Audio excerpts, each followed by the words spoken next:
রাত বাজে 11:30। কয়টা? যেই সময় প্রধান বক্তার ওয়াজ শেষ হওয়ার কথা, সেই সময় প্রধান বক্তা কেবল খুতবা পড়ছে। কি ওয়াজ হবি আল্লাহ ভালো জানে। বাতি কি জ্বলবে না নিভে যাবে? আপনারা কি চান? চলবে? বয়ান চলবে? রাজি আছেন? থাকবেন কতক্ষণ? 10-15 মিনিট? হ্যাঁ, সারা রাত? যুবকরা তোমরা কও কতক্ষণ চলবে? হ্যাঁ, সারা রাত? উঠতে পারবা না কিন্তু। ডানে বামে যুবকদের চেহারা গুলো দেখে নেন, যেটা উঠবে বুঝবেন ওটা হারবালের রোগী। কিসের রোগী? ওর সাথে বিটিক বিয়ে দিবেন না, জীবন সারখার হয়ে যাবে একবারে। কথা বুঝতে পারছেন? যুবক, আমিও যুবক, তুমিও যুবক, আমি যতক্ষণ থাকবো তোমারও থাকা লাগবে। পারবেন তো ইনশাআল্লাহ? থাকবেন না ভাগবেন? দেখি তাহলে টেস্ট করে কারা কারা থাকবেন না, দেখি হাত তোলেন তো।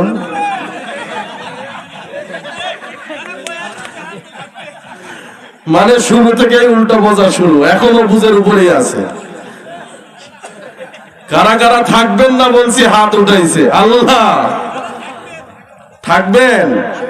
হ্যাঁ, এখন তো এমন একটা সময়, যেই সময় যুবকদের খুব বিরক্ত লাগতেছে ওয়াজ।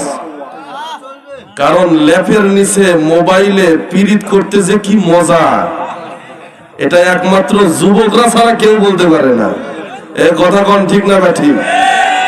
রাত 12টায় যখন টনি দেয় মিস কল, দেয় না? চোখের পাতায় ঘুম থাকে না,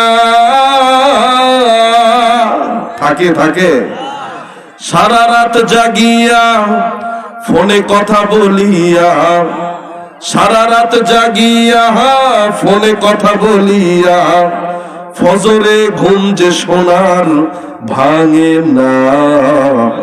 ঠিক না বা ঠিক?